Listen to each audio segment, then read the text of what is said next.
se consideran rentas de quinta categoría y por lo tanto se genera un hecho generador de la obligación tributaria para agravarlo con el impuesto a la renta, aquellas obtenidas por concepto de trabajo personal prestado en relación de dependencia, incluidos cargos públicos, selectivos o no, sueldos, salarios, asignaciones en monumentos, gratificaciones, bonificaciones, sean estas ordinarias, extraordinarias, gastos de representación y en general toda retribución por los servicios que uno presta. Inclusive precisa la normativa, ya sean en dinero o sean en especie. Eso nos va a ayudar un poco para determinar, oye, si la remuneración en especie, como la de canasta navideña, es base de cálculo de tu renta de quinta. Y nosotros sabemos que la renta de quinta incluye, en este caso, la canasta navideña, que es una remuneración en especie, o el regalo que me pueda dar el empleador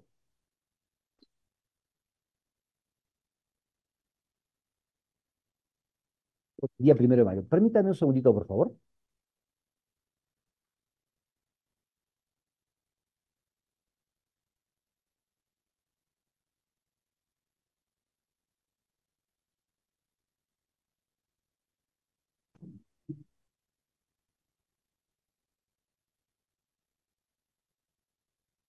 Ok, muchas gracias, mil disculpas la molestia. Entonces, por acá, el argumento que tiene el ente administrador es lo establecido en una normatividad expresamente en la ley del impuesto a la renta, literal A del artículo 34. Los servicios prestados a favor de un tercero, a favor del empleador, ya sean en dinero o en especie, son base imponible para la renta de quinta categoría. Salvo lo establecido como un concepto inafecto que lo podemos tener en un artículo 18 de la ley del impuesto a la renta, o exonerados en un artículo 19, o en este caso, alguna norma particular que de alguna forma no esté descrita, como lo que yo comentaba sobre el tema de las criptomonedas, ¿no?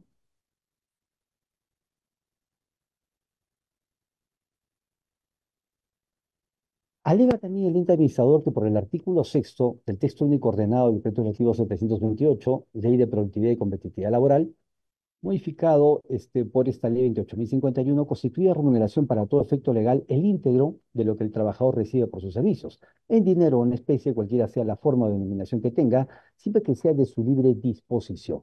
Agrega que el artículo 9 de la Ley de Compensación por Tiempo de Servicios establece que constituye remuneración computable, la remuneración básica y todas las cantidades que regularmente perciba el trabajador en dinero o en especie como contraprestación de su labor cualquiera sea la denominación que se les dé, siempre que sean de su libre disposición.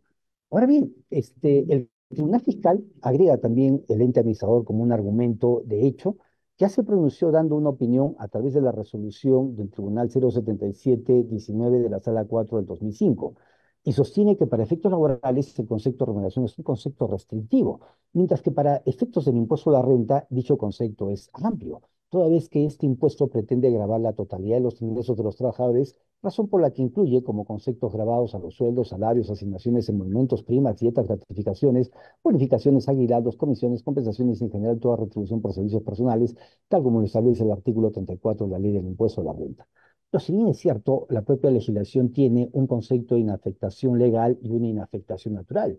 Una inafectación legal sería lo establecido por la compensación por tiempo de servicios o los subsidios por enfermedad. Te enfermas 5 días, tienes un pre y postnatal. Eso es un concepto no grabado, es una inafectación legal descrita en el artículo 18. Y una inafectación natural sería lo que no está comprendido dentro de la ley, como por ejemplo esta falta de una denominación jurídica a lo que son las criptomonedas. La Administración Tributaria dejó constancia en diversos requerimientos. Recuerda que durante un proceso de fiscalización, el ente administrador lo que hace es plantearte el reparo con el argumento de hecho y el argumento de derecha a través de documentos que se denominan requerimientos. Estos requerimientos solamente hay que precisar que no son actos administrativos. Un acto administrativo pues va a ser el resultado de ese procedimiento de fiscalización que culmina en la aplicación de un artículo 75 del Código Tributario con la notificación de una resolución de determinación, en la cual plasman el motivo del reparo, la base legal y precisan por qué razón te están reparando. Y es por eso que entendemos que en el ejercicio de la Ley 27.444, Ley General del Procedimiento Administrativo, nuestro derecho a defendernos está no solamente como un mecanismo de defensa en la primera etapa administrativa, que es un recurso de reclamación, que uno lo interpone a los 20 días hábiles siguientes de recibir la notificación del acto administrativo, que es la resolución de determinación. Y agotada esta vía, Es decir, dentro de los 9 meses el ente administrador me tiene que notificar una resolución de intendencia diciéndome que es fundado en parte, procedente. Yo tengo derecho después 15 días hábiles siguientes de presentar a la segunda instancia administrativa un recurso de apelación. Ahí es importante presentar los fundamentos de hecho y derecho, pero sin embargo, no te olvides que en la instancia de fiscalización es importante atender cada requerimiento, de igual manera con argumentos de hecho y derecho.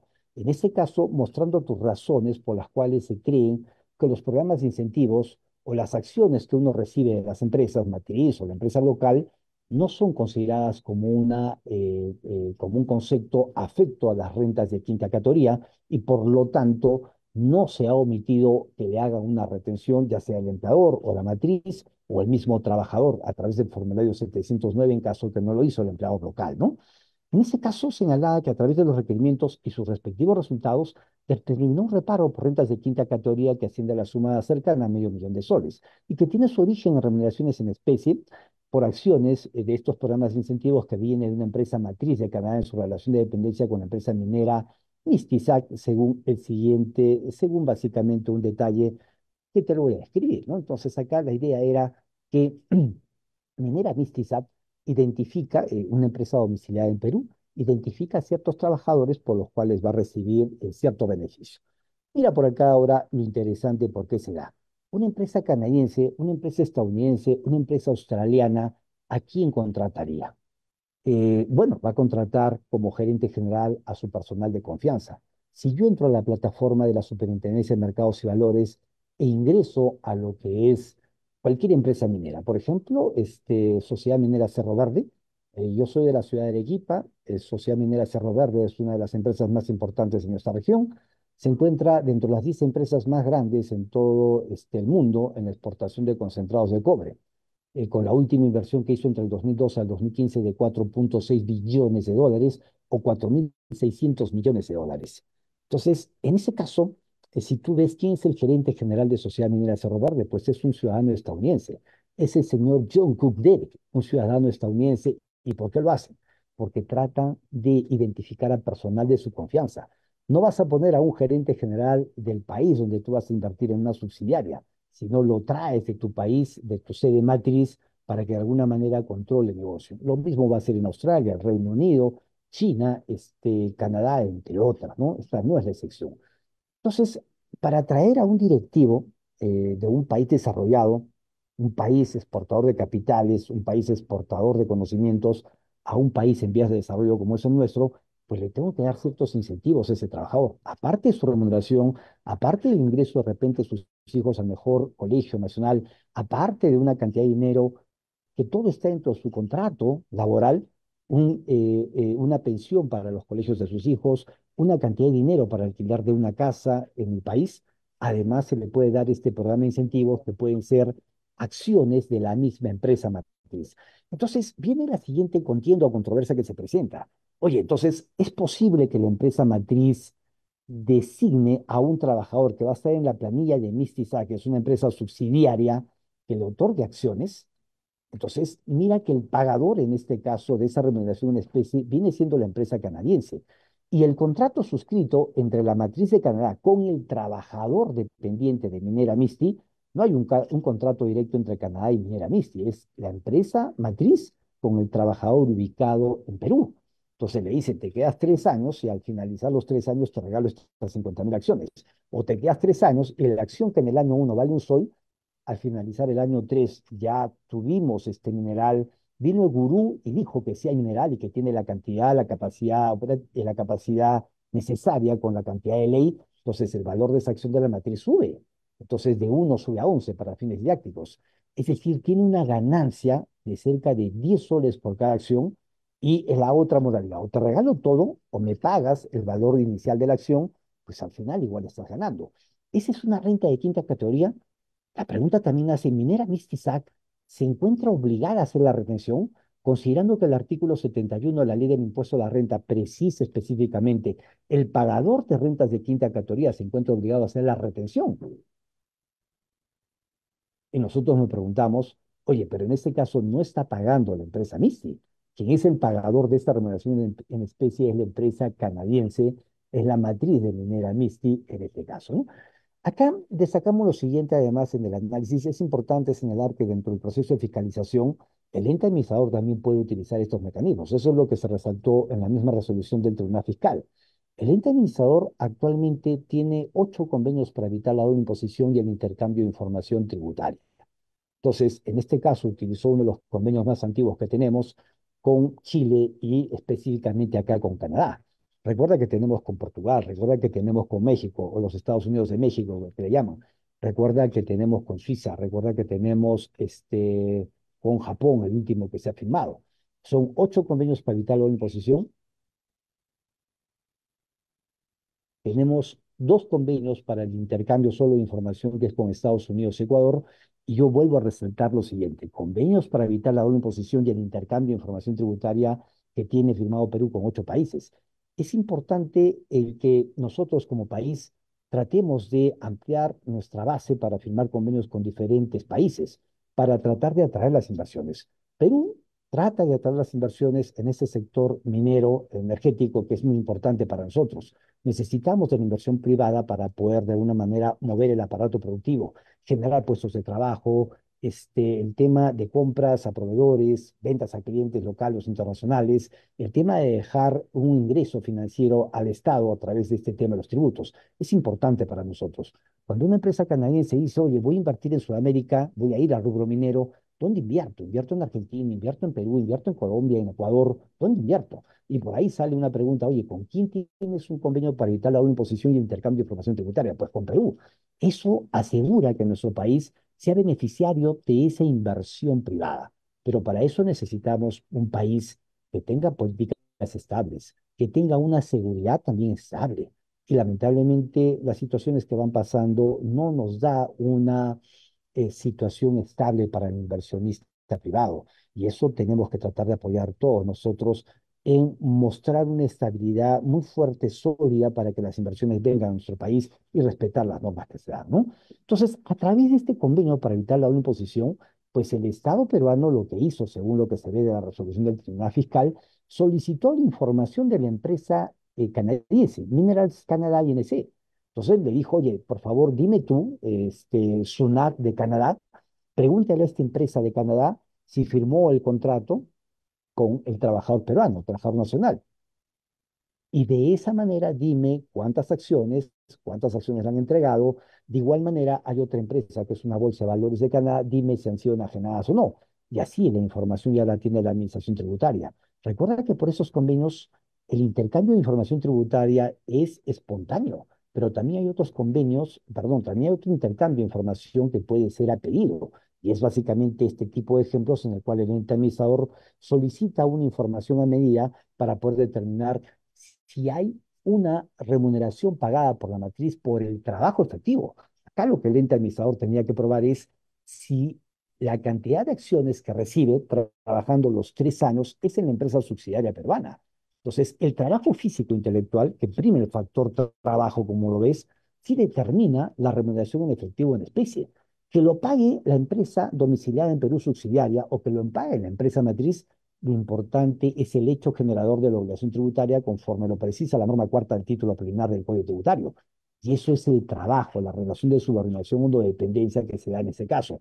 Que para fines didácticos yo me refería a un directivo, a un gerente.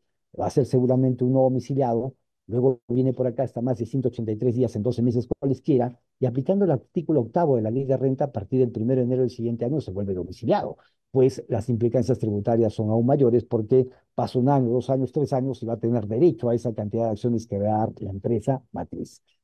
Obra en autos el original y la traducción certificada de ese intercambio de información. En la dice, Mineral Canadá y sus empresas subsidiarias establecieron un plan de opciones sobre acciones respecto a sus empleados a tiempo completo, entre otros los que podían tomar una opción a ser ejercida por el beneficiario.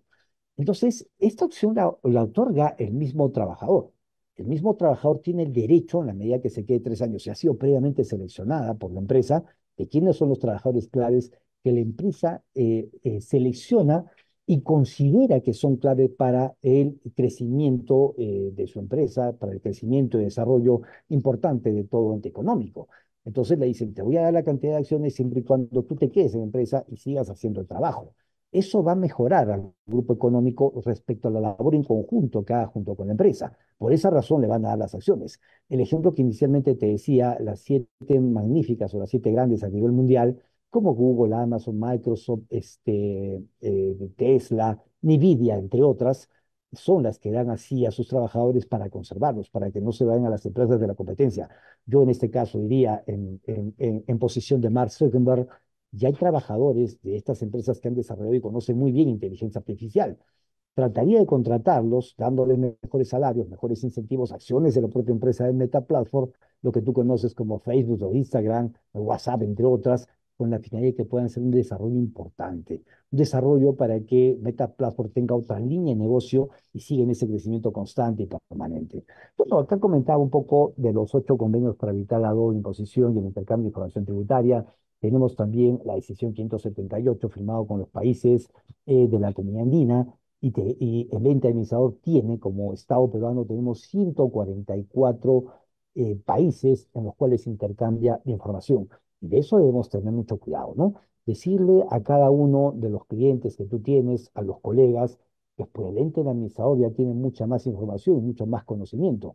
Y con eso, de alguna manera, puede utilizar estas herramientas para identificar esos ingresos que de alguna manera uno no los reporta. Por ejemplo, ahora desde Perú uno puede ingresar y comprar acciones a través de plataformas debidamente reguladas como agentes de bolsas y comprar acciones en Nueva York, en Estados Unidos, comprar acciones en China, en Japón, o en Australia, o en Canadá. Uno puede tener las ganancias. En la medida que ese dinero no lo traiga al país, pues el ente administrador va a estar tipo Shakira, ciega, sorda y muda. Solamente que cuando uno realice la ganancia y haga una transferencia, pues ahí recién el ente administrador va a actuar con el ITF. De lo contrario, esas ganancias van a estar ahí. Pero recuerda, en todo caso, que tú, al tener la condición de domiciliado, y me refiero para una persona natural o una persona jurídica, pues tributamos por las rentas de fuente mundial. Por eso este formulario 709, que ya está habilitado desde el día de ayer, tiene en las rentas de cuarta y quinta un casillero que dice rentas de fuente extranjera y por excepción tiene rentas de segunda categoría, un casillero que dice rentas de fuente extranjera que provengan del mercado de integración latinoamericano. Es decir, una ganancia de capital de acciones que provengan, en este caso, de la Bolsa de Valores de Santiago de Chile, de Colombia y de México, ya que al ser la bolsa peruana, la Bolsa de Valores de Perú muy pequeña, trata de integrarse y el beneficio tributario es que no paguen con la escala progresiva del 8, 14, 17, 20 y 30, sino que paguen con una tasa fija del 5%, me refiero solamente a los del mercado de integración latinoamericano, que son las bolsas de Santiago de Chile, empresas que cotizan en la bolsa de Santiago de Chile, de Colombia y de México. Ahora bien, yendo ya al análisis que hace el propio Tribunal Fiscal en esta resolución 028-48 de la Sala 11 de 2021 y la 014-49 de la Sala 10 del 2022, señala las siguientes opiniones que en resumen las he puesto por acá. Para efectos del impuesto a la renta, el concepto de remuneración es amplio, toda vez que este impuesto pretende gravar la totalidad de los ingresos de los trabajadores, razón por la cual incluye como conceptos grabados a los sueldos, salarios, bonificaciones, gratificaciones, compensaciones y en general toda retribución que uno realice por los servicios prestados. Los planes de opción o los contratos de opción o los stop option se tiene como que son mecanismos implementados por las empresas dentro de un programa de incentivos para sus trabajadores, con el objeto de retener al trabajador y incluirlo en la gestión y dirección de la empresa con la finalidad de generar mayores ingresos y compromisos por parte de aquel. Entonces, puede ser un trabajador directivo de otro país, de un país desarrollado. ¿Cómo hago para que venga por acá a nuestro país?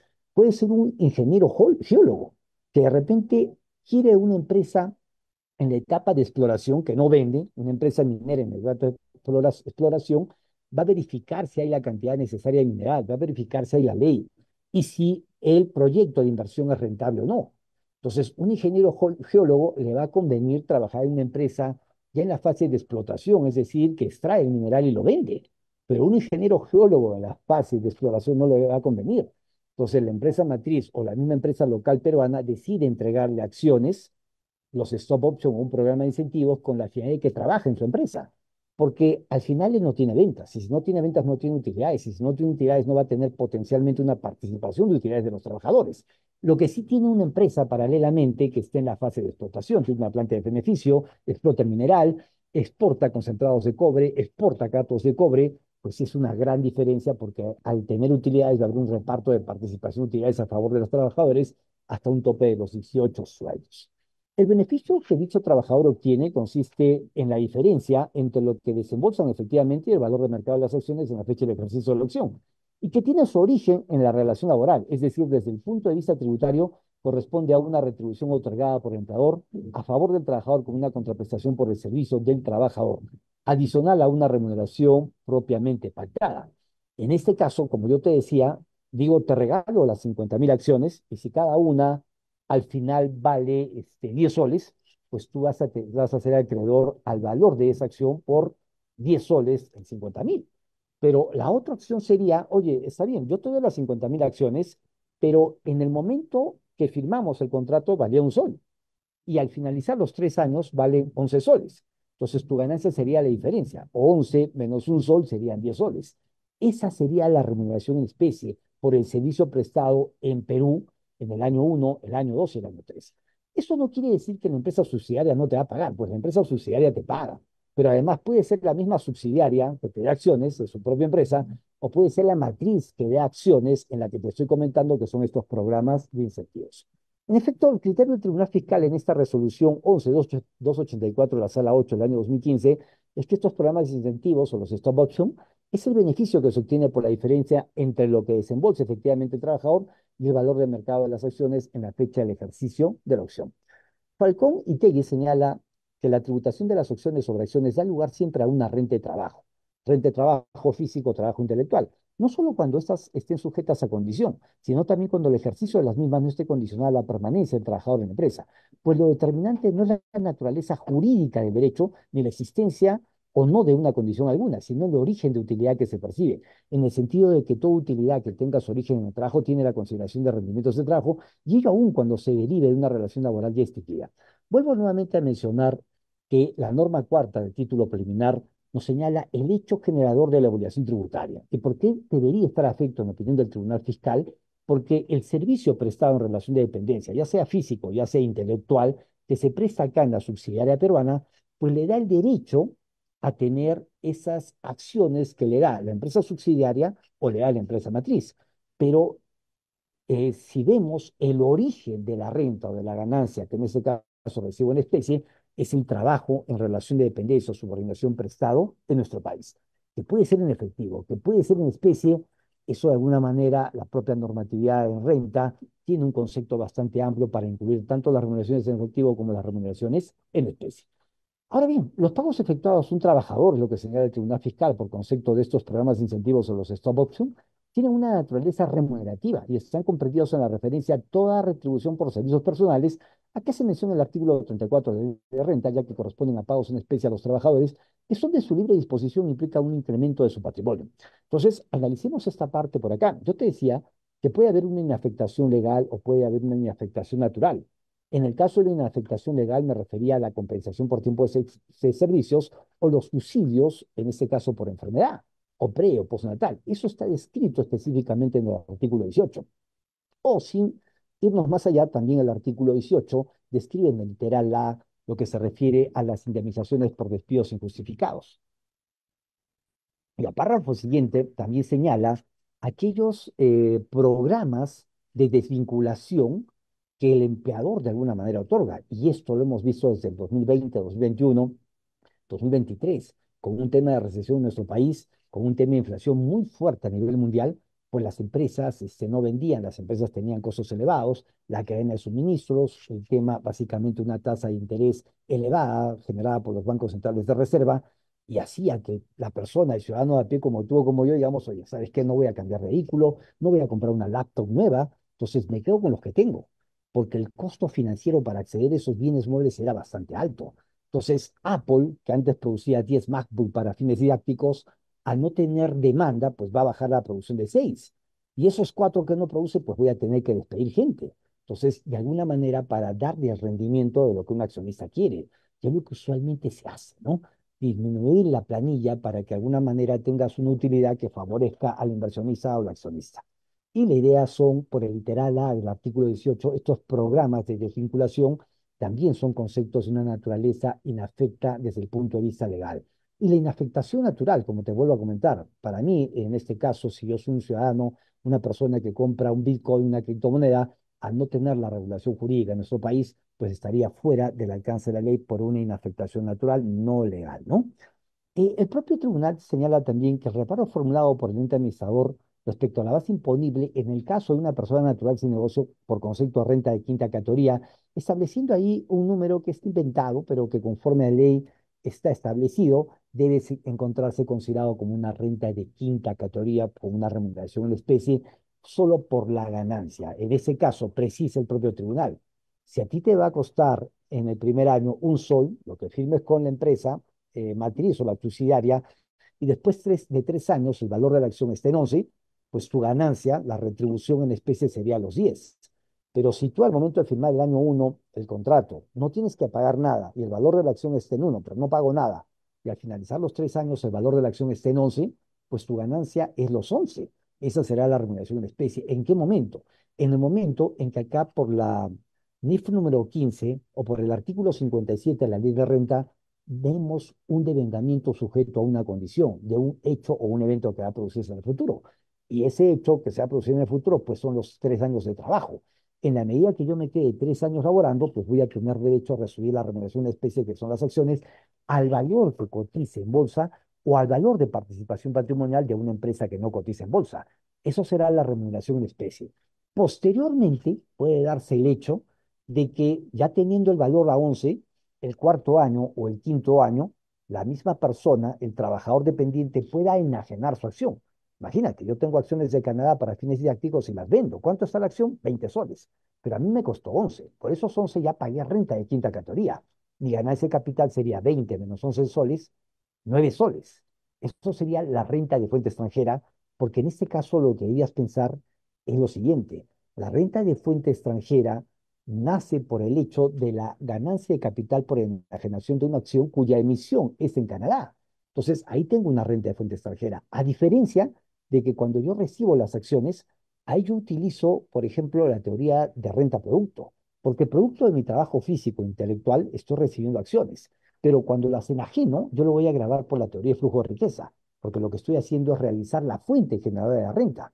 Si yo mantengo la acción, pues esa acción me puede pagar dividendos, renta producto. Pero si yo le enajeno, lo que me ayudaría como teoría de renta sería la teoría de flujo de riqueza. Ahora, yendo al punto de vista contable, yo tomo en cuenta la NIF número 2, que son pagos basados en acciones, pero tomo más en cuenta la NIF 19, que me habla de remuneraciones que pueden ser a corto plazo, mediano plazo, largo plazo, en efectivo, en especie. En ese caso, la NIF número 2 sí es la que considera los pagos basados en acciones a los trabajadores, a los beneficiarios, que encaja muy bien lo que te estaba comentando. Me dice, el objetivo de esta NIF consiste en especificar la información financiera que ha de incluir una entidad cuando lleva a cabo una transacción con pagos basados en acciones. Requiere que la entidad refleje en el resultado del periodo y en su posición financiera los efectos de las transacciones con pagos basados en acciones, incluyendo los gastos asociados a las transacciones en las que se conceden opciones sobre acciones a los empleados. Una entidad va a reconocer los bienes o servicios recibidos o adquiridos en una transacción con pagos basados en acciones en el momento de la obtención de dichos bienes o cuando dichos servicios sean recibidos. La entidad reconocerá el correspondiente incremento en el patrimonio si los bienes o servicios hubiesen sido recibidos en una transacción con pagos basados en acciones que se adquieren instrumentos de patrimonio, o bien reconocerá un pasivo si los bienes o servicios hubieran sido adquiridos en una transacción con pagos basados en acciones que se adquieren en efectivo. Si tú me dices, oye, como inversionista, ¿te beneficia o no te beneficia? Y eso es un poco la crítica que se hace a estas siete grandes que yo te comentaba: Google, Amazon, Microsoft, Nvidia, Tesla, entre otras, ¿no? ¿Y cuál es la crítica en este caso que se hace, ¿no? Si nosotros somos accionistas y son 10 accionistas y la empresa decide otorgar más acciones a trabajadores, pues entonces ya no vamos a tener 10 acciones, vamos a tener 12 o 13 acciones. Entonces, la utilidad de 100 soles que se distribuye entre 10 acciones va a ser a 10 cada uno, en la medida que tenga la misma proporción. Pero los 100 soles distribuidos entre 3 acciones, porque la empresa decidió dar 3 acciones a los trabajadores clave, entonces la utilidad del accionista de alguna manera se mitiga. Por eso, cuando uno toma decisiones financieras en inversiones en empresas, uno también evalúa este tema, y por eso la NIF 2 me pide reflejar, me pide revelar esa información para que el usuario de los estados financieros pueda tomar una acertada decisión en la inversión de una empresa o no en ese tipo de casos. Voy ahora directo a la NIC 19, que está más vinculado al tema ya de que si te acepto como gasto o no, que es la otra parte que vamos a ver. Hemos visto una primera parte de lo que se trata de las rentas de personas sin actividad empresarial, que puede ser una renta de quinta categoría. Por el trabajo físico me dan acciones, me dan instrumentos financieros, que es la remuneración en especie, en virtud del artículo 34 de la ley de renta. Sin embargo, también puede ser una renta de fuente extranjera, en la medida que el contrato señale que la matriz, que es una extranjera, me regale esas acciones y tú las vendas como trabajador. Ahí se aplica la teoría de flujo de riqueza y la ganancia de capital, esa sí estaría grabada como una renta de fuente extranjera. Eso obligatoriamente va a las rentas de trabajo como renta de fuente extranjera para pagar la escala progresiva, 8, 14, 17, 20 y 30. Salvo salvo que en este caso quien te dé las acciones sea una empresa que está dentro de Mila, que sea México, puede ser Colombia, puede ser Chile, que en ese caso iría como una renta de segunda categoría y dentro del formulario 709, de los cuatro tipos de rentas de segunda categoría, que son ganancia de capital por enajenación de predios, ganancia de capital por enajenación de valores mobiliarios, dividendos, utilidades, reparto de utilidades o bienes accionistas, y el último, intereses, seguros de seguros, obligaciones de no ser, cesión temporal o definitiva de intangibles. Es el cuarto tipo. Pero solamente uno de ellos, que en este caso es las ganancias de capital por enajenación de valores mobiliarios, está en el formulario 709, los demás no, porque tienen una connotación distinta. Por ejemplo, la ganancia de capital por enajenación de predios es un pago definitivo, cancelatorio. Y me quedo solamente con instrumentos financieros, porque en este caso me van a hacer una retención cuando haya ganancia, pero cuando haya pérdida, pues no es retención. Y es el derecho de una persona que cuando uno invierte en la bolsa de valores de Lima, por ejemplo, puedo tener ganancias en el BCP, pero puedo tener pérdidas en Cerro Verde. Cavalli me va a retener por las ganancias de BCP, pero no las de Cerro Verde porque hay pérdida. Por esa razón que en el formulario 709 tengo ganancias menos pérdida y nosotros ya tributamos una renta de segunda categoría en ese tipo de casos. Pero ahí también le agregas la renta de fuente extranjera. Solamente se suma la renta de fuente extranjera, sea en renta de segundo, sea en la renta de trabajo, cuando esa sea positiva. Sumo rentas positivas y negativas, y si el resultado de las rentas de fuente extranjera es positiva, pues sumo en esos casilleros que te comentaba. Yendo ahora, por el tema del tiempo, a la NIC 19, señalamos lo siguiente. El objetivo es prescribir el tratamiento contable y la información a revelar respecto a los beneficios de los empleados, de los trabajadores, ya sean obreros, empleados o funcionarios. Los beneficios a los empleados comprenden todo tipo de retribución que la empresa proporciona a favor de los trabajadores, empleados, obreros, como contraprestación de sus servicios, o por indemnizaciones por cese de los mismos. Y acá un poco es lo que te comentaba anteriormente en esos programas de desvinculación, ¿no? Y que de alguna manera está vinculado con la parte de renta, que lo voy a llevar al literal L, artículo 37 de la ley de renta, o también el artículo 10 del decreto legislativo 892 de estos convenios individuales o colectivos que pueden darse, ¿no? Beneficios a los empleados que pueden darse a corto, mediano y largo plazo, ¿no? Vamos a ver por acá, puede ser beneficios a favor de los trabajadores cuyo pago ha de ser liquidado entre los 12 meses siguientes al cierre del periodo en que se hayan prestado sus servicios. Esos son a corto plazo. ¿Cuáles son los beneficios de los empleados a corto plazo? Podemos tener sueldos, salarios, contribuciones de salud, remuneración vacacional, gratificaciones de julio y diciembre, el depósito semestral de la compensación por tiempo de servicios. ¿Cuáles son los beneficios de los empleados a corto plazo no monetarios? Puede ser el tema de atenciones médicas, alojamientos, automóviles, entregas de bienes y servicios gratuitos o parcialmente subvencionados. Y beneficios a largo plazo. En este caso son beneficios a favor de los empleados, diferentes a las indemnizaciones por cese, beneficios a los empleados a corto plazo, que se pagan después de completar su periodo o, en este caso, empleo. Pueden ser, como conceptos, la remuneración sabática, que tienes un año donde recibes una remuneración, por ejemplo, los docentes universitarios pueden tener un año donde la universidad les paga y solamente se dedican a hacer investigación, pero no dictan efectivamente sus labores académicas. El pago de pensión de jubilación, bonificaciones por quinquenios, pago por incapacidad total, parcial y la participación de utilidades. En ese caso, una entidad va a reconocer el costo esperado de los planes incentivos por parte de los trabajadores cuando y solo cuando la entidad tiene una obligación presente, legal o implícita, de hacer tales pagos como consecuencia de sucesos pasados. Este podría ser en la medida que la subsidiaria haya acordado entregarle acciones. Yo le digo, oye, firmé el contrato en el momento uno y en el año 3 ya se cumplió. Entonces tengo la obligación contractualmente de entregarle estas acciones y es básicamente por la labor o el desarrollo del trabajo físico e intelectual en relación de dependencia o subordinación que este trabajador me dio. Cambia la figura cuando quien me lo da es el sujeto, la empresa matriz, que es un sujeto no domiciliado. pues no va a ser gasto acá en tu empresa subsidiaria, ¿no? Lo vas a revelar por la lista número 2, pero sin embargo, el gasto es lo que de alguna manera te representa a ti, y es un desembolso que hace, en ese caso, el sujeto no domiciliado. B, que pueda realizarse una estimación fiable de la obligación. Existe una obligación presente cuando y solo cuando la entidad no tiene otra alternativa realista que realizar los pagos. Y este concepto de una estimación fiable no solamente es para el punto de vista contable, sino también para el punto de vista tributario. O sea, por esa razón, el ente administrador, al no determinar cuánto es la ganancia, cuánto es la renta que ha obtenido, la cantidad de acciones que le han dado y hacer la determinación o la evaluación, primero tendría que preguntarle, oye, ¿cuánto estaba el valor de la acción al inicio? ¿Cuánto estaba la acción al final? Si el trabajador no quiere cooperar, pues actúa con esa herramienta importante que es el convenio para evitar la doble imposición y el intercambio de información tributaria. En ese intercambio de información solicitado por una de las partes, pues recibe toda la información para determinar cuál es la renta, remuneración en especie, que es una renta de quinta categoría grabada acá en nuestro país. En algunos planes de participación, los empleados solo recibirán una parte de estas si permanecen en la entidad durante un periodo de tiempo específico. Estos planes crean una obligación implícita a medida que los empleados prestan los servicios que incrementan el importe a pagar si permanecen en servicio hasta el final del periodo especificado.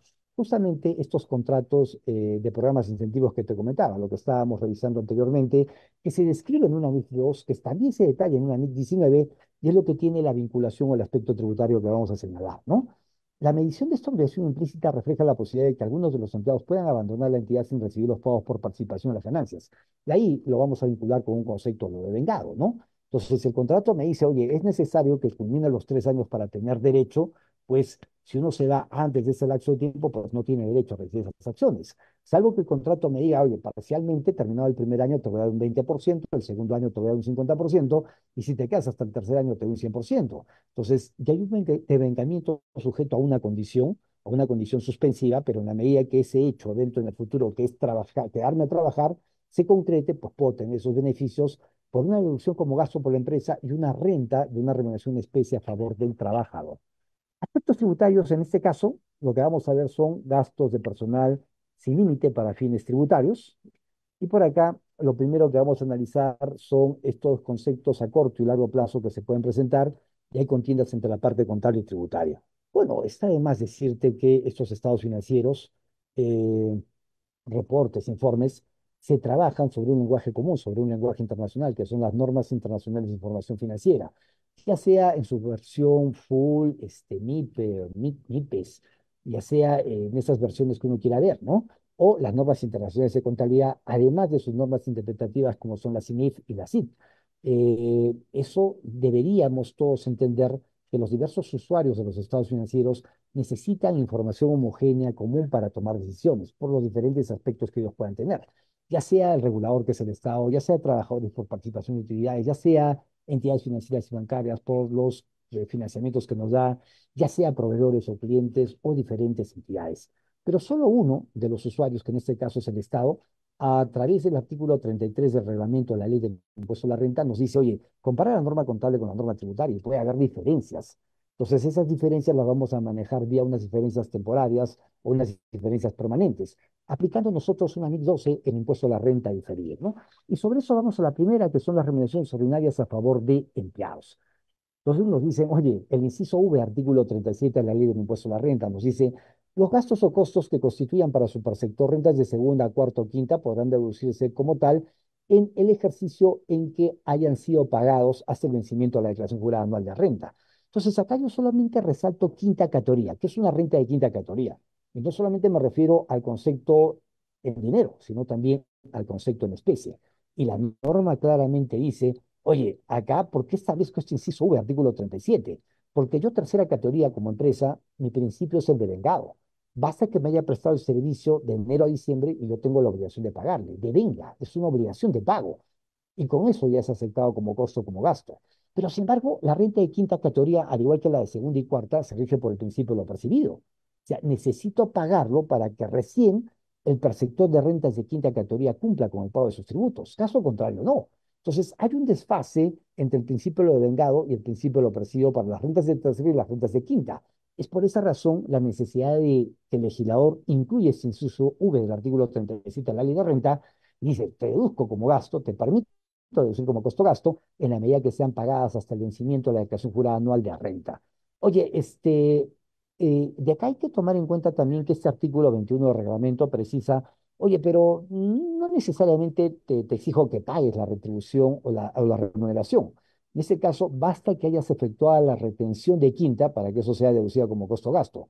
Entiende, por favor, acá que eso estuvo vigente hasta el año 2015, 2005, perdón. Y a partir de un 1 de enero del año 2006, eso se deroga tácitamente por una exclusión en el artículo 71 de la Ley de Renta. Combinado con el artículo 21 del reglamento y el artículo 71 de la ley, se va a comprender tácitamente que esta parte de la posibilidad de ejercitar la retención ya no existe a partir del 1 de enero de 2006. De ahí hacia adelante solamente queda pagar la remuneración, el sueldo salario, para que eso sea deducido. Y bueno, y también te dice cumplir con el criterio de generalidad. Estamos hablando de las remuneraciones ordinarias, en ese caso, sueldos, salarios, bonificaciones, gratificaciones ordinarias que se puedan dar. Oye, y la propia normatividad también nos indica, en el caso de que no sean pagados hasta el vencimiento, pues establece una norma específica, la 48ª disposición transitoria y final. Me dice, los desembolsos de rentas de quinta que no hubiesen sido pagados hasta el vencimiento de la declaración jurada anual de renta, pues no van a ser deducidos como gasto en ese periodo, sino van a ser deducidos en el ejercicio en que efectivamente se paguen, aun cuando se encuentren debidamente provisionados en un ejercicio anterior. Por acá es importante señalar lo que establece el artículo 57 de la Ley de Renta. Me dice, oye, no es aceptado como gasto lo que correspondan a gastos de años anteriores. Entonces uno dirá por acá, oye, pero este sueldo salario, este concepto ordinario, por ejemplo, participaciones, vacaciones, corresponde al año 2023, pero no lo voy a pagar hasta el vencimiento de la J, por lo tanto no es deducible, lo tienes que adicionar. Pero si en el año 2024, agosto, septiembre, noviembre, diciembre, o en el año 2025 o el año 2026 lo pago, ¿será deducible? Que ahí vas a tener un problema si tú analizas solo el artículo 57 de renta, porque en el 2025 te vas a preguntar, esto corresponde a un gasto del año 2023, por lo tanto es un gasto del año anterior y no debe ser deducible. Entonces te lo vas a reparar. Por eso acá tienes que utilizar este principio de especialidad, esta norma específica que la propia ley señala, 48ª disposición transitoria y final. Recuerda que los gastos de años anteriores te exigen que primeramente contabilices como gasto en el año 2025 y no va a haber ninguna contabilización como gasto, porque la planilla ya fue contabilizada en el año 2023. Y segundo, te dice que sean pagados en el año 2025. Pues ese requisito puedes cumplir. Pero otro requisito que da el artículo 57 de renta es que no conozcas el gasto en el año 2025. Y es mentira, el año 2023 sí conocías el gasto, por eso lo provisionaste. No vas a cumplir dos requisitos y por lo tanto, por un análisis del artículo 57, no es gasto deducible en el año 25. Pero si utilizas la 48ª disposición transitoria, te dice, es deducible en el ejercicio en que pagues. Si lo pago en el 2025, pues es deducible en el 2025. No importando si la provisión se realizó en el año 2023. Entonces, eso es importante tratar de justificar con la norma que corresponde y no con un artículo 57. Esta resolución del Tribunal Fiscal 7719 de la Sala 4 del año 2005 nos dice que el requisito previsto en el inciso V del artículo 37 de la ley no es aplicable a los demás conceptos deducibles en el artículo 37 de la ley de renta que corresponden a rentas de segunda, cuarta, quinta categoría. Y establece específicamente en esta resolución de observancia obligatoria el concepto de las remuneraciones vacacionales. Entonces, oye, ¿las vacaciones son remuneraciones ordinarias o son beneficios sociales? Y muchas salas tenían esa contienda o controversia. Algunas decían que son beneficios sociales. Y como beneficio social, pues no necesitaba ser pagado, porque en el artículo 37 específicamente señalan que los beneficios sociales son deducibles, ¿no? Entonces, no necesito cumplir este inciso V del 37. Pero otras salas decían, oye, las remuneraciones vacacionales son remuneraciones ordinarias y por lo tanto deben cumplir con lo que establece el inciso V, artículo 37. Finalmente, en un acuerdo de sala plena, votaron los integrantes, los vocales, y determinaron, a través de esta resolución del Tribunal Fiscal de Observancia Obligatoria, que las remuneraciones vacacionales son conceptos ordinarios y que para su deducción deben cumplir con lo establecido en el inciso V del artículo 37, por lo tanto tienen que ser pagados.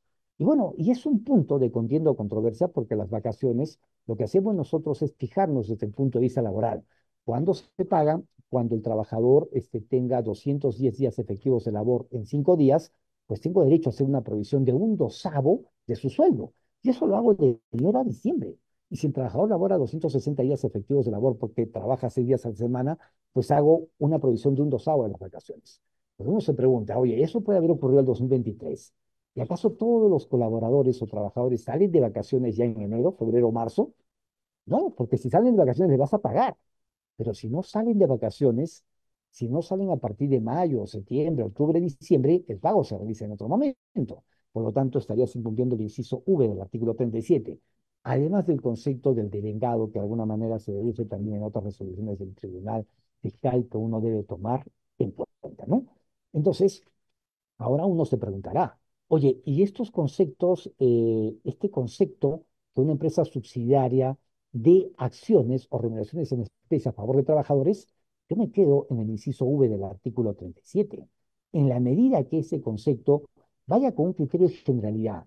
Y recuerda que generalidad no es que le des a todos tus trabajadores. Tú identificas personal clave. El personal clave lo vas a tener que identificar, lo vas a tener que validar. De repente para ti todos son personal clave, a todos les vas a dar las acciones o estas remuneraciones en especie, o solo unos cuantos. En la medida que sean unos cuantos, cumples que en realidad sí, pero hay que establecer claramente por parte de gerencia de personal, concordado seguramente con gerencia general y la matriz, cuáles son esas personas identificables para que yo le dé esta remuneración en especie. Va a ser una remuneración ordinaria. Yo no hablo de un concepto extraordinario en ese caso, porque está condicionado a esa labor. Por un lado, va a recibir una remuneración en especie. Podría irme también a sustentarlo con literal L del artículo 37 de la ley de renta, que me dice, en virtud del vínculo laboral existente, te puedo dar una bonificación, una gratificación extraordinaria. Podría pensarlo así, pero en muchos casos se ha visto que estos programas de incentivos se continúan dando a los mismos trabajadores por los hechos que ya describí anteriormente, ¿no? Entonces, por acá voy al valor de mercado de remuneraciones. Al ser una remuneración en especie, recuerda que este concepto, lo que maneja en el inciso N y Ñ del artículo 37, es que un trabajador que tenga vinculación económica en virtud del artículo 24 del reglamento de renta y lo dispuesto específicamente en el artículo 21 de esta normatividad, si tiene vinculación ya sea por capital, por control o por dirección, pues tengo que evaluar su parte remunerativa en función del valor de mercado de remuneraciones. Pues si la remuneración en especie también debería formar parte para hacer como el comparativo con ese tercero referente que lo hacemos en el mes de diciembre. Entonces, ahí hay que tener cuidado también al momento de que tal vez uno de estos beneficiarios tenga que evaluar el tema de valor de mercado de remuneraciones. Por ahí resalto lo siguiente, cuando uno ve la vinculación económica, no solamente se refiere al tema del capital, es decir, que tengas 30% directo o indirectamente, como establece la normatividad. La norma también establece claramente que cuando una persona tenga el poder o la decisión de contratar o despedir personal, también existe vinculación económica. Entonces, hay que ver los estatutos, hay que ver las facultades que tienen los directivos, el gerente general, el gerente de personal, y a pesar de que no tenga ninguna sola acción, puede estar vinculado económicamente y hay que analizar el concepto de valor de mercado de remuneraciones conforme lo establece la propia normatividad. Vuelvo a reiterar, o sea, una remuneración ordinaria, o sea, una remuneración extraordinaria, de igual tendría que evaluarse el valor de mercado de remuneraciones en las consideraciones que te digo. Ya pueden ser por vinculación de capital, por control o por dirección, o lo que específicamente la norma así establece cuando un directivo tenga la potestad o la facultad de contratar o despedir personal. Bueno, acá lo importante en esa normatividad es primero acreditar que realmente este trabajador labora dentro de la empresa, ¿no?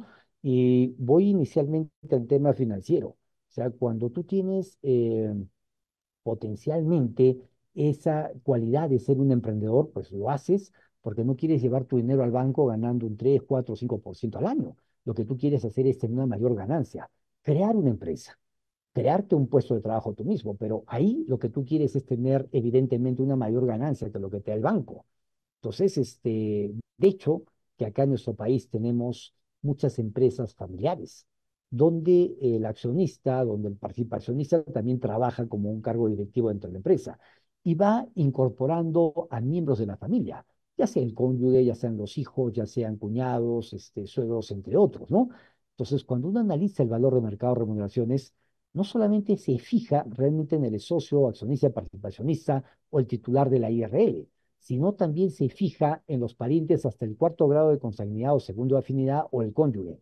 Tomando en cuenta que la razonabilidad de la modificatoria introducida por el valor de mercado de remuneraciones en el año 2001 se debe básicamente a la fácil manipulación que puede tener, en este caso, el accionista, que es además trabaja en la empresa como directivo y puede subirse el sueldo. Para fines didácticos, se me ocurre para fines didácticos.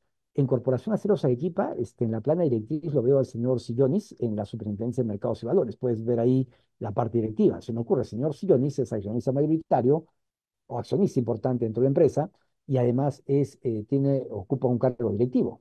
Entonces, ese señor Sillonis, el día de mañana le dice al gerente personal, oye, yo gano $50,000 mensuales, pero quiero que a partir de mañana gane $100,000.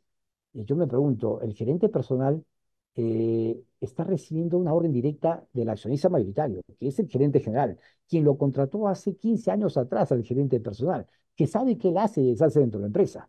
Por eso, cuando hay vinculación económica, tiene ese poder de control de poder subirse la remuneración.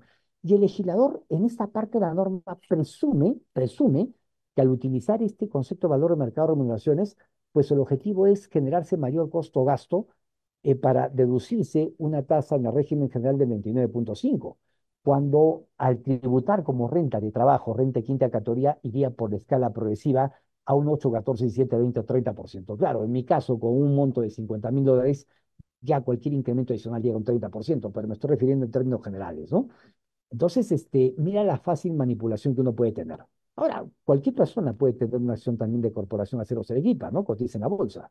Yo, Osvaldo Barrera, compro una acción de Corporación Aceros Arequipa y voy donde el gerente personal y le digo, oye, quiero que contrates a un familiar mío en la empresa.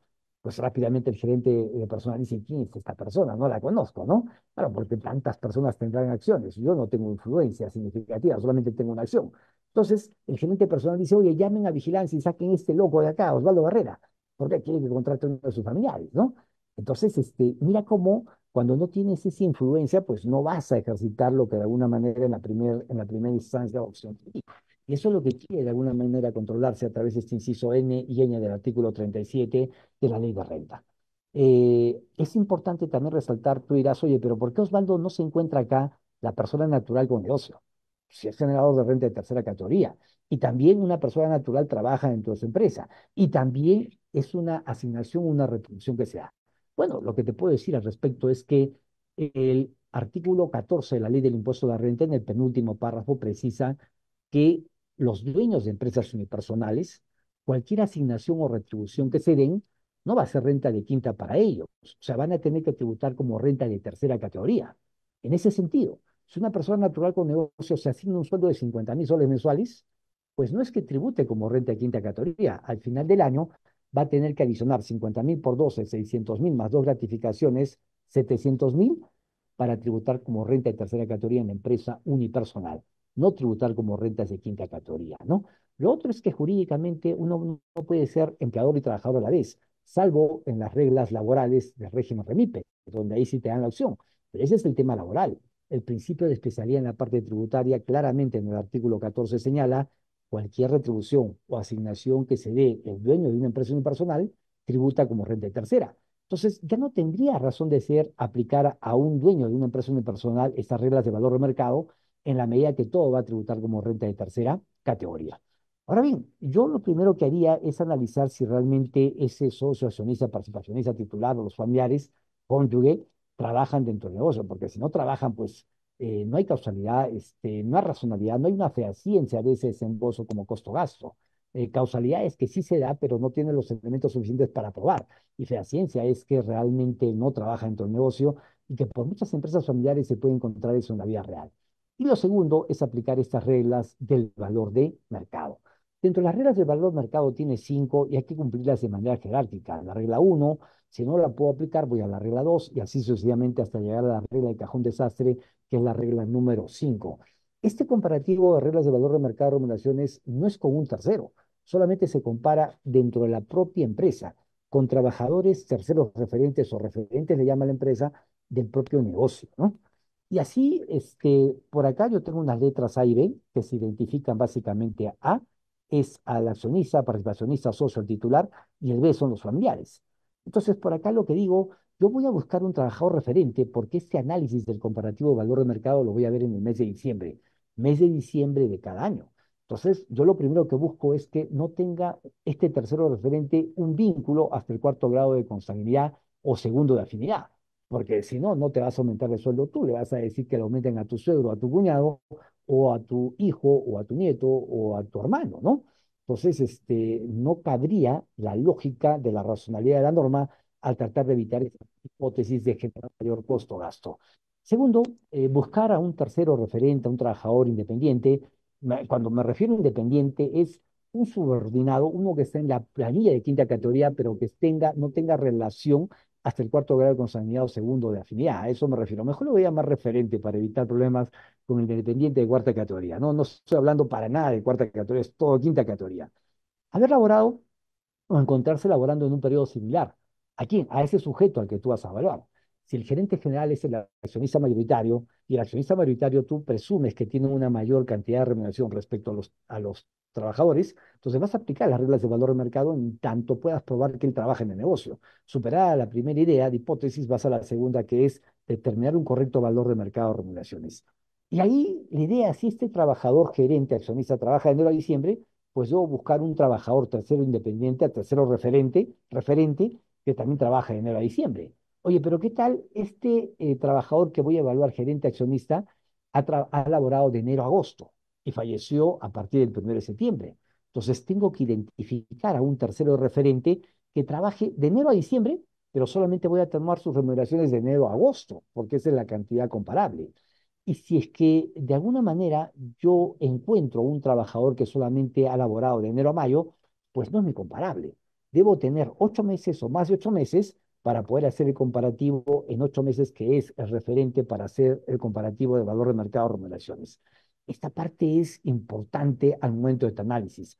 Nos dice la remuneración base, sujeto a análisis, va a ser todo lo que corresponde a renta de quinta categoría. No te está hablando del concepto de lo devengado, porque un devengado tú podrías decir, oye, desde el 2023, Osvaldo, yo voy a revisar la participación de utilidades. Entonces, del 2023, y no. Cuando te digo rentas de quinta categoría, me refiero a esos montos percibidos del 1 de enero al 31 de diciembre de 2023. Y ahí lo que tú percibes es la participación de utilidades del 2022 que te la van a pagar en el 2023. Eso es base para este comparativo del valor de mercado de remuneraciones. Pueden ser ordinarias, pueden ser extraordinarias, pueden ser en efectivo o en especie. Materia en contienda o controversia que nos traen estos programas incentivos a esta semana de la Junta que de alguna manera estamos presentando, ¿no? Si hago veces antes del término del ejercicio, inicia actividades, luego iniciar el ejercicio, la idea era tratar de buscar este tercero referente que tenga la misma cantidad o más. Si tiene la misma cantidad o más, bien, luego voy a comparar las cantidades de meses que realmente han trabajado y eso me va a permitir determinar el correcto valor de mercado de remuneraciones. Para fines didácticos, te pongo por acá un ejemplo. La empresa Textil Top CCA presenta las siguientes remuneraciones del año 2022. Gerente general gana 20.000, es el padre, es el accionista mayoritario. Gerente de operaciones gana 16.000, es el hijo. Gerente administrativo es el hermano que gana 12.000 y un gerente comercial que es el tercero que gana 8.000. Se requiere establecer el valor de mercado de las remuneraciones señaladas, tomando en cuenta que la utilidad contable es de 500.000 soles. Acá tengo los tres niveles de análisis que los voy a pasar acá a un organigrama. En este organigrama puedes ver para fines didácticos nada más la gerencia general, que es el accionista mayoritario, las tres líneas que le siguen abajo en el inmediato inferior, donde dos de estos directivos son familiares hasta, en este caso, el cuarto grado de consanguinidad, y tengo un gerente comercial que es un tercero independiente. Este es un referente que me va a ayudar para calcular el correcto valor de mercado. Y luego tengo la línea de abajo, que es lo que voy a analizar seguidamente, ¿no? Gerente general padre, según el esquema se va a determinar la remuneración de mercado del padre. Vamos a ver, estoy acá, gerente general. Y vamos a ir a las reglas de valor de mercado. Dentro de estas reglas, la primera me dice, oye, busca un trabajador dentro de la empresa que realice funciones similares a las del gerente general. Y yo voy al organigrama, digo, ¿habrá acá en el organigrama alguna persona, algún trabajador que realice alguna función similar que el gerente general? Pues no, no lo encuentro. Por lo tanto, no puedo aplicar la primera regla establecida en esta parte de la norma. Me voy recién a la segunda regla y me dice, busca un trabajador dentro de la estructura organizacional que se encuentre en el mismo grado, categoría o nivel jerárquico. Voy al organigrama y digo, ¿hay alguien a la misma altura del gerente general? No hay ninguno, tampoco puedo aplicar la regla número 2. Recién paso a la regla número 3 y me dice, busca un trabajador dentro de la estructura organizacional cuyo grado, categoría o nivel jerárquico sea el inmediato inferior. Si lo encuentras, toma el doble de la remuneración de ese trabajador. Voy al organigrama y debajo de la línea nivel organizacional del gerente general tengo tres. No puedo tomar el gerente de operaciones ni el gerente administrativo porque es el hijo y el hermano. Entonces lo que sí puedo hacer es tomar este tercero, el gerente comercial tercero, referente independiente. Para fines didácticos no tengo otro. Pero si el gerente de operaciones y el gerente administrativo fueran terceros independientes, no fueran familiares, pues tomaría el que gane más. El de mayor remuneración es el que tomo para fines de determinar el correcto valor de mercado. Vuelvo a mi caso práctico. Acá en este ejemplo no puedo tomar de operaciones el administrativo porque es el hijo y el hermano respectivamente, pero sí me queda el gerente comercial. Entonces acá estoy aplicando la tercera regla. El gerente comercial gana 8.000 soles por 14 sueldos, en este caso son 112.000. No tengo gratificación extraordinaria, no tengo participaciones para hacerlo sencillo y tengo 224.000 soles. Comparo ahora el valor de mercado de remuneraciones si está en el nivel de lo que gana el gerente general. El gerente general tiene una remuneración de 20.000, por 14 remuneraciones son 280.000, pero el valor de mercado que es el gerente general son 224.000. Acá vemos un exceso de remuneraciones de valor de mercado de 56.000 nuevos soles.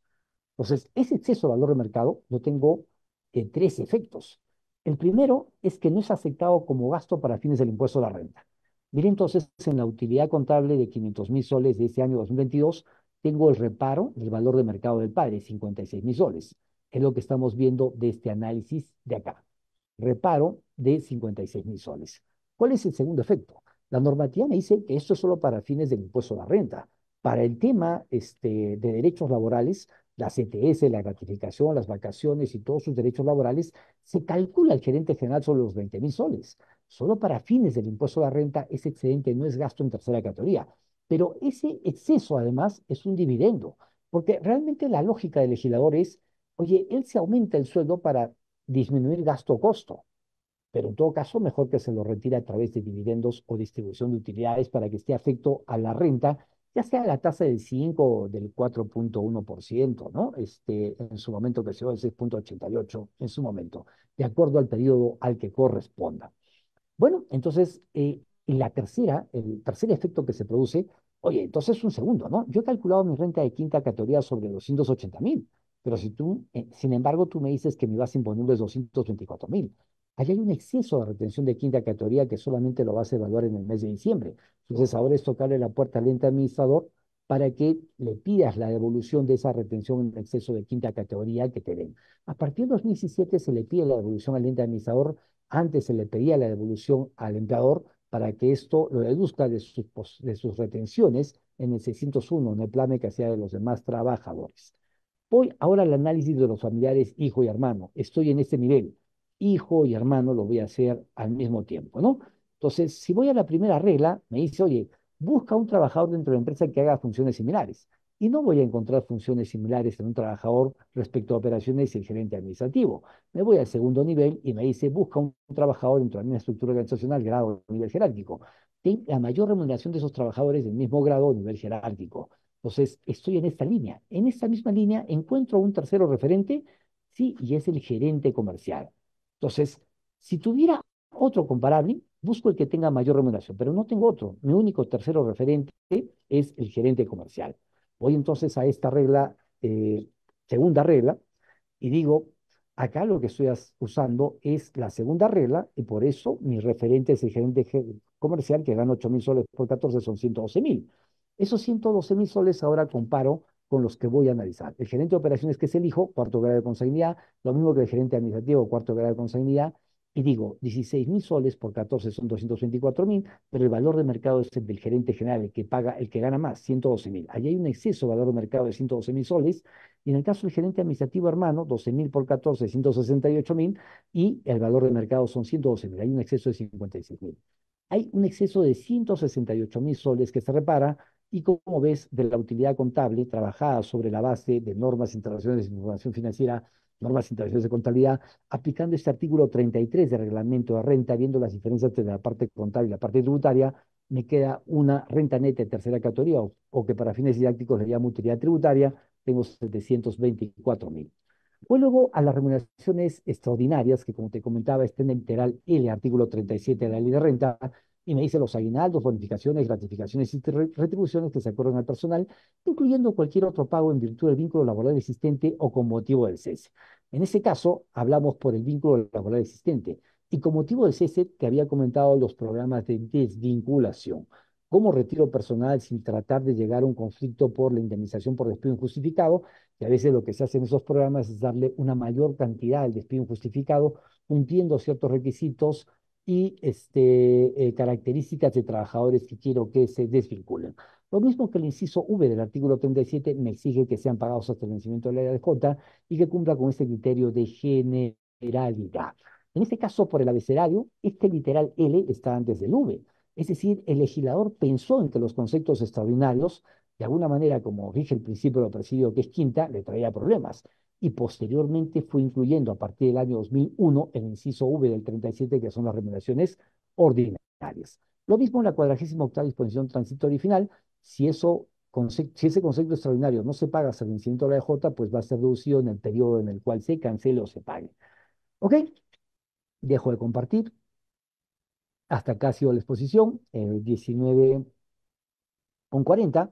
Voy a dar el espacio para que el colega Elmer, por favor, tenga bien de disponer las preguntas, la forma como vamos a resolverlas. Gracias, colega Elmer. Gracias a todos los participantes también por el Sí, tiempo destinado. colega, buenas tardes, buenas noches. Invito a todos los participantes de la sala a hacer las preguntas a nuestro expositor, al colega Elmer Osvaldo. Se espera, tenemos una pregunta en el chat de la sala. El participante Edgar Mesa dice, tengo ganancias por inversión en instrumentos financieros en Estados Unidos. Estas ganancias son rentas de capital, segunda categoría, o rentas de trabajo. ¿Se Ahora te escuchó escucho. ¿Ya? correctamente? Sí, sí, Se escuchó. perfectamente, colega. Ya. Perfectamente. Ok, lo que me pregunta el colega Mesa es que tiene ganancias de capital por instrumentos financieros dentro de Estados Unidos. Miren, en Estados Unidos uno, por lo general, escucha lo siguiente, ¿no? Que tienen viviendas y las alquilan, o que tienen compra de acciones en Google, Amazon, Nvidia y otras, cuya emisión es en Estados Unidos. Entonces, cuando uno tiene una renta de un alquiler o cuando uno tiene una ganancia por dividendos, en este caso por las acciones que tengo, yo aplico ahí la teoría de renta-producto. Una fuente en constante estado de explotación me da una renta, una ganancia, una utilidad. Pero en caso de que yo venda la propiedad en Estados Unidos o venda una acción de Google, ahí estaría aplicando la teoría de flujo de riquezas. Y la pregunta es, oye, Osvaldo, ¿debo incluirlos en el formulario 709? Pues la respuesta va a depender. Si el sujeto que declara es un sujeto domiciliado, pues el sujeto domiciliado por la norma 11ª del título preliminar del Código Tributario y el artículo sexto de la ley del impuesto a la renta, los domiciliados tributan sobre sus rentas de fuente mundial. Entonces, sí tendría que aplicar sobre los arrendamientos de los inmuebles en Estados Unidos y sobre los instrumentos financieros de Estados Unidos, ya sea por dividendos o por ganancias de capital, debería incluirlos en las rentas del trabajo, en el casillero que dice rentas de fuente extranjera.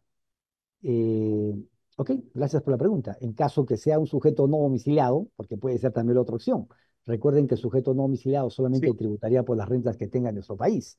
Y si la acción son de Estados Unidos, si es un no domiciliado, pues no tendría que pagar nada. El ejemplo sería, para fines didácticos, una empresa estadounidense tiene una subsidiaria acá en Perú y contrata un nuevo gerente a partir del 2024. Pues este gerente del 2024 es un estadounidense, pero tiene acciones en Estados Unidos.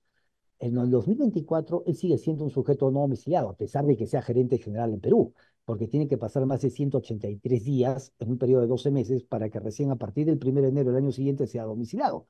Entonces, si es no domiciliado y la acción que está vendiendo es de Estados Unidos, pues no tendría que pagar nada en el Estado peruano, si tiene la condición de no domiciliado. Gracias, colega. sí. Colega, hace una repregunta Edgar Mesa.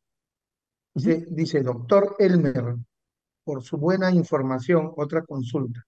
Usted mencionó el formulario 709. Capaz sepa si, si dicho formulario refleja los movimientos de renta de fuente extranjera. o aún hay que digitar manualmente? No, no ¿Se creo escu- que tenga. Sí, sí se escuchó, colega. Este, permítame ver por acá. Este,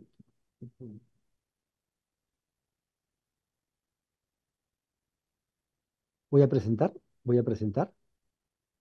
Ahí tengo un ejemplo de un formulario 709 y se me está preguntando, permítame compartir la pantalla, un 709, ¿ya? Y se me está preguntando específicamente lo siguiente. Oye, Osvaldo, acá tienes el formulario 709 y en ese 709 nos vamos a ir a las rentas de trabajo. En estas rentas de trabajo se va a incorporar en el casillero 516 las rentas de fuente extranjera, a las rentas de trabajo. Me pregunta, ¿tiene una información para ya subirla? Pues no, porque en este caso no es una renta de primera categoría que yo lo hago a través del formulario 1683. No es una renta de fuente peruana en segunda categoría que me retienen en Cavalli y de alguna manera puede subirme la información. En este caso estamos hablando de rentas de fuente extranjera que pueden ser de instrumentos financieros, que pueden ser del tema de inmobiliarias, que pueden ser de enajenación de inmuebles, entre otros aspectos. Entonces, el ente legislador no tiene esa información. Lo que va a hacer en ese caso el ente administrador va a ser mapear el ITF, como lo decía, y por las transacciones del ITF los va a detectar. La segunda opción como herramienta es este intercambio espontáneo que tiene Perú firmado con estos 8 países donde no está Estados Unidos. Pero con Estados Unidos y con Ecuador tenemos un intercambio de información tributaria. No tenemos convenio para evitar la doble imposición, pero sí intercambio de información tributaria. Luego, el Estado peruano también tiene suscrito con 144 países el intercambio de información espontánea y el intercambio apellido, que ahí podría de alguna manera identificarlo. Pero esta parte de la declaración jurada, esto debería hacerlo usted porque no tiene una información así como los recibos por honorarios de cuarta o el plame de sus boletas de pago, si es a lo que se refiere, ¿no? Muchas gracias por la pregunta, colega. Sí, Colega sí, Elmer. colega, seguimos con las preguntas. Carla González de la sala nos dice, en el caso de las stock option, quien que un ex empleador se comprometió a otorgar a un ex trabajador en el momento que ello ocurra, ¿quién debe tributar? ¿El ex trabajador como persona natural o la empresa como agente retenedor? Acá estamos hablando en la pregunta con un condicional de que es un ex trabajador. Para fines didácticos, pasaron los 3 años, en el ejemplo que yo decía, primer año firmamos un contrato, tercer año ya me quedé, tengo derecho a que me den acciones, pero todavía no me entregó. Entonces, recién el cuarto año, donde yo ya me desvinculo con la empresa, pues el empleador me da esas acciones. Veamos acá lo siguiente, ¿no?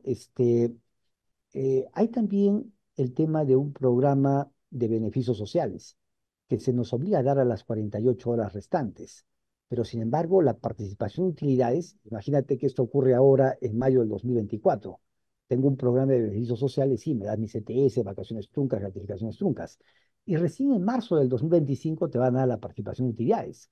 Recuerda que el artículo 71 de la ley de renta establece el pagador deberá hacer la retención de quinta categoría. En este caso, el empleador que va a pagar en el 2024 lo que son el programa de incentivos en especie, él debería hacer la retención. Ahí solamente hay que tratar de trabajar lo siguiente. Si realmente quien dio el incentivo es la empresa subsidiaria en el país, retiene. Pero si quien dio el incentivo es la matriz, pues la subsidiaria no tiene ninguna obligación, puesto que por el artículo 71 él no es el pagador, sino en este caso la empresa matriz. En este último caso, o en el caso que la subsidiaria peruana no haya retenido, pues es una obligación del trabajador hacer una liquidación y el pago en su formulario 709. Con eso regulariza la omisión de la renta de quinta categoría que no lo hicieron, ¿no? Gracias, colega Elmer. Sí, sí, sí, sí. Hay otra pregunta en sala. Sí. Eliana dice, buenas, la liquidación se calcula a base de la última remuneración, pero no realizó ningún depósito de CTS. ¿Cómo sería el cálculo? Muchas gracias. A ver, me vuelve a repetir, si es A ver, que confirma por favor el tema. Me dice que el cálculo de la retención de quinta se hace sobre la última remuneración, pero no me eh, pagó la CTS, creo que entendía. Ajá, sí, pero no realizó ningún depósito de CTS. ¿Cómo sería el cálculo? Es que no estamos hablando en sí de la determinación de la Así es, CTS, ¿no? Para fines, así es, así es. para fines tributarios y laborales, a ver, yo empleador, la CTS lo pongo como un concepto de vengado. O sea, lo pague o no lo pague, para mí es una deducción. ¿Está cuestionada que se pague esa CTS? Pues no, porque es un beneficio social, ¿no? Ahora, para el trabajador, uno tiene el derecho de que el empleador en este pago, en este caso, a las 48 horas haga la liquidación de sus beneficios sociales, de la compensación por tiempo de servicios desde el punto de vista laboral. Pero que esté afecto a renta de quinta categoría, no, porque es un concepto inafecto que está en el artículo 18 de la ley de renta. No sé si por ahí se refería, pero si no le escuchamos o quiere hacer alguna aclaración para este tema que estamos viendo, ¿no? Gracias, colega Elmar. Sí, parece que no, este colega. Bueno, eh, ¿alguien más de los participantes que quiera preguntarle al colega Elmer? Bueno, parece que no. Yo, a ver, aquí hay otras. Dice Luis Alberto de la Torre Castro. Nos dice, buenas noches, doctor. La utilidad no fueron pagadas. ¿Cuál sería su tratamiento? Y las utilidades no fueron pagadas. A ver, Sí, desde el a punto ver. de vista de la empresa de tercera categoría, si la participación de utilidades no ha sido pagada, entendamos por acá que la Constitución Política del Perú establece que todos los trabajadores, excepto las entidades del Estado, salvo empresas, tienen derecho a participar de las utilidades con un 5, 8, 10%, de acuerdo al sector económico en el cual se desenvuelva.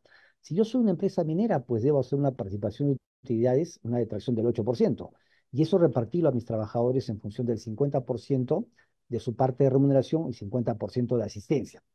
Entonces, yo calculo la participación de utilidades y en la aplicación de la NIC 19 así también lo hago.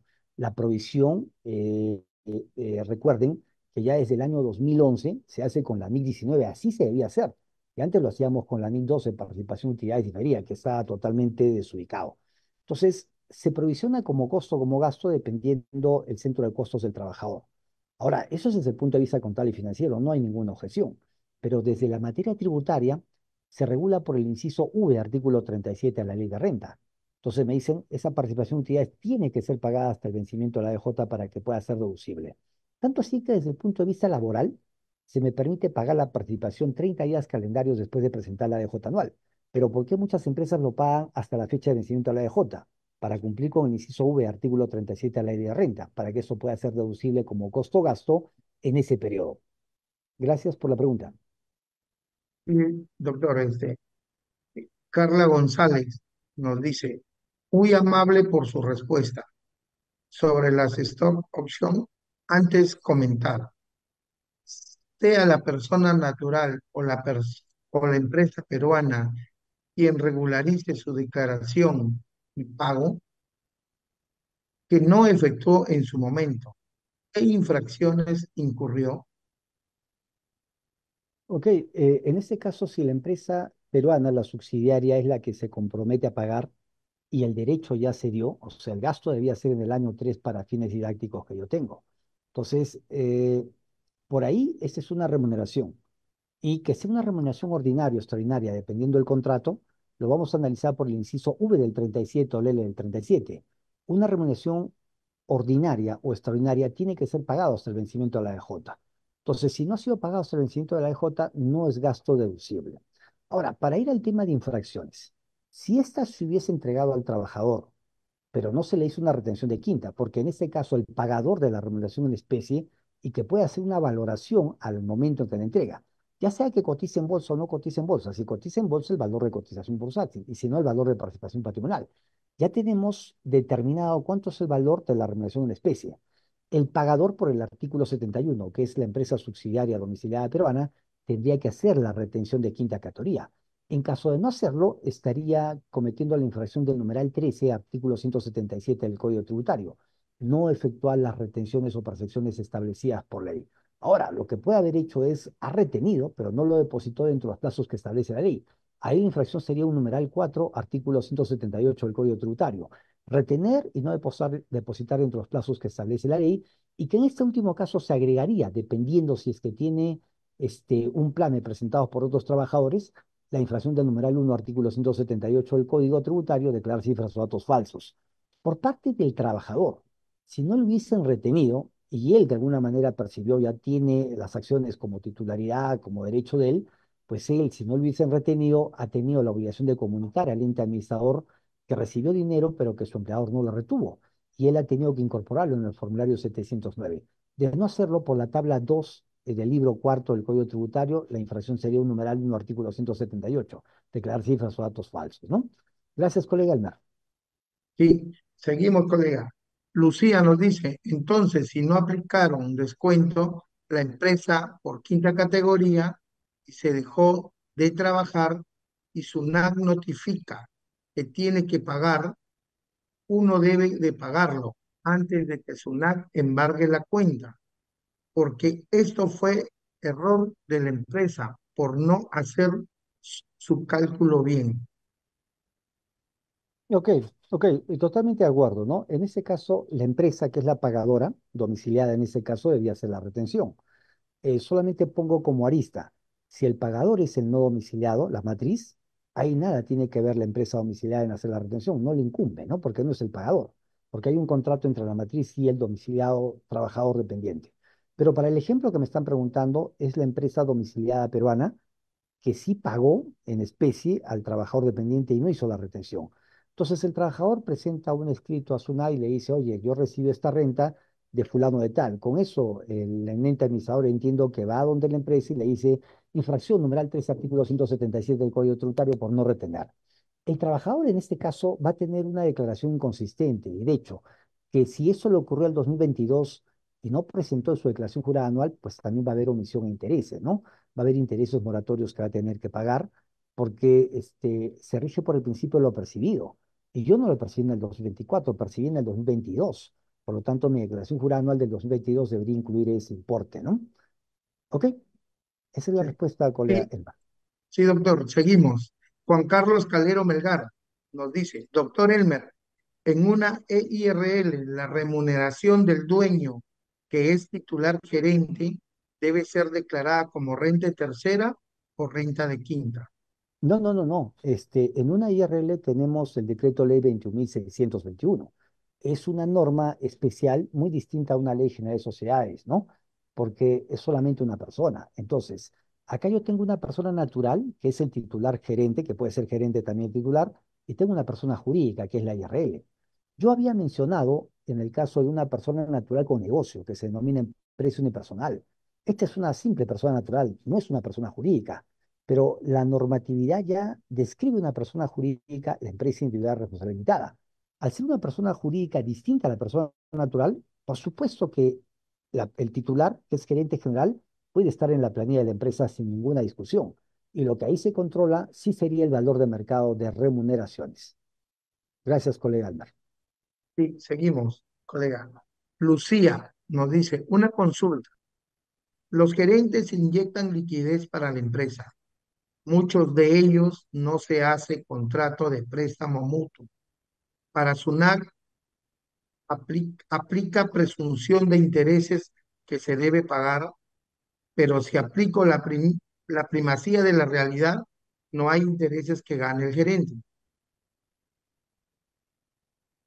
No sé qué aplicará la SUNAT. Yo no vengo por parte de SUNAT, yo vengo como Elmer Osvaldo Barrera Benavides, apoyando aquí en la Junta, ¿no? Pero voy a responderle la pregunta en esa hipótesis, ¿no?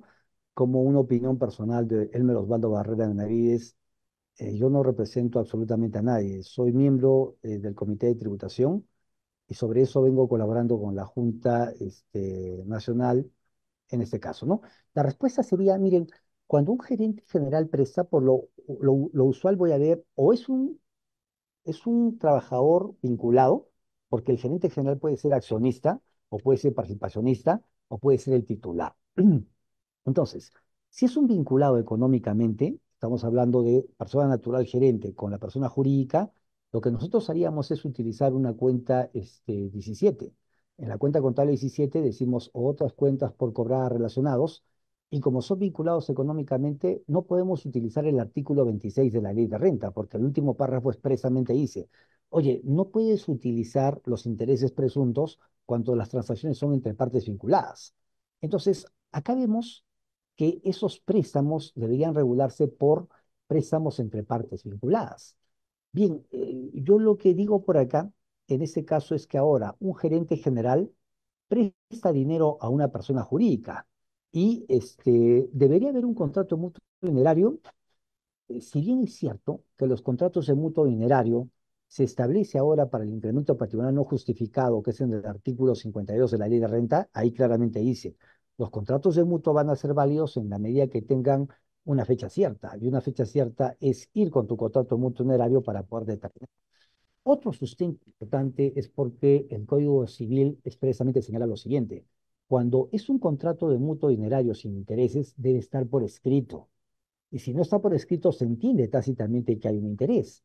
Vuelvo entonces, si es una persona natural, yo sugiero, si hay préstamos entre persona jurídica, persona natural o persona natural, persona jurídica, siempre es bueno un contrato mutuo dinerario con fecha cierta. Ir a legalizar tus firmas ante notario. Ahora la pregunta fue estrictamente, un gerente general presta dinero a la persona jurídica, se cobran los intereses. Mira, yo creo que ahí no está regulado en la propia normatividad, porque ¿qué tendría la persona natural? Una renta de segunda categoría.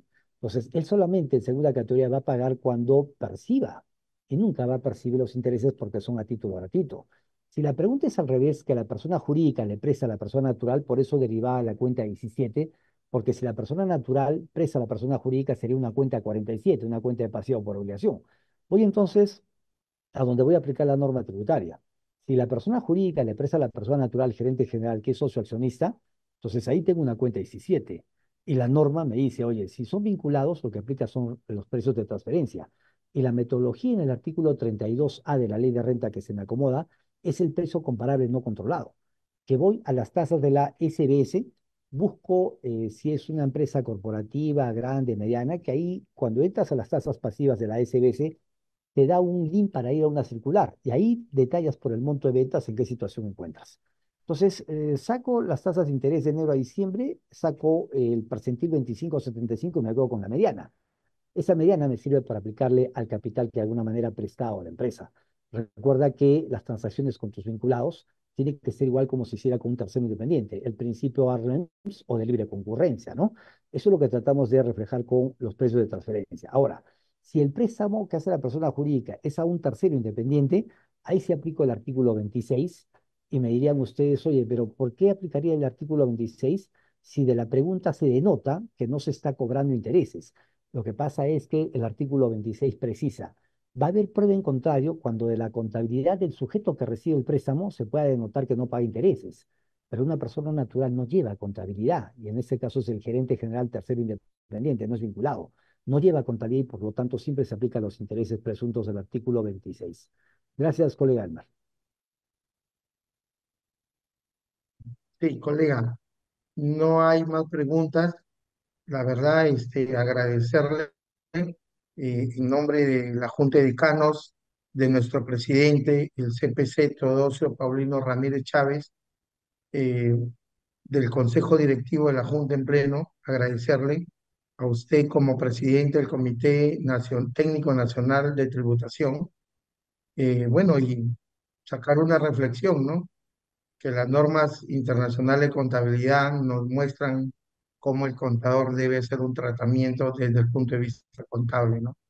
Siempre observando las normas tributarias que son una camisa de fuerza, ¿no? Para poder hacer esos reparos que las NIC, en este caso la NIC 19, nos dicen, se trata el tratamiento contable de ciertas operaciones, como en el caso de los beneficios de los trabajadores, de una forma, y la ley, en este caso la ley del impuesto a la renta, nos indica cómo tributariamente debemos tratar. Es una gran experiencia lo que usted nos ha advertido, doctor. Muchas gracias en nombre de nuestro presidente de la Junta de Canos, de todo el plantel que formamos la Junta. Y bueno, no es la primera vez que nos vamos a citar nuevamente en estos temas. Muchas gracias, doctor. Le doy pase Sí. a Muchas, nuestra... me permite un segundito, doctor. Doctor Hermes, me Sí, sí, permite. sí, le Ah, doy pase, le doy pase. muchas gracias más bien a la Junta por la invitación. Muchas gracias por siempre promover la parte de transmitir conocimientos, del intercambio de información entre los diferentes colegas. Creo que depende de nosotros para poder sumarnos, para poder crecer en la parte académica, en la parte profesional, en base a las experiencias que cada uno de nosotros tenemos. Les agradeceríamos participar en cada uno de los colegios profesionales de su sede, formar parte de los diferentes comités para que de alguna manera eso nos permita crecer como profesionales y estar a la vanguardia, porque en este caso hablamos de un lenguaje común, un lenguaje homogéneo, un lenguaje internacional, que son las normas internacionales de información financiera. Somos sujetos exportables a otros países y depende de cada uno de nosotros. Nos vemos este 31 de mayo, 1 de junio y 2 de junio en el Tributa 2024 en la ciudad de Ayacucho. Ahí vienen diferentes temas tributarios que son de tu interés, no solamente a nivel internacional, nacional y a nivel regional, con los cuales vamos a participar con diferentes expositores de la parte de Colombia, Argentina y también a nivel local. Muchísimas gracias por tu tiempo, muchísimas Doctor, gracias por le tus vamos, preguntas, muchas gracias a todos ustedes.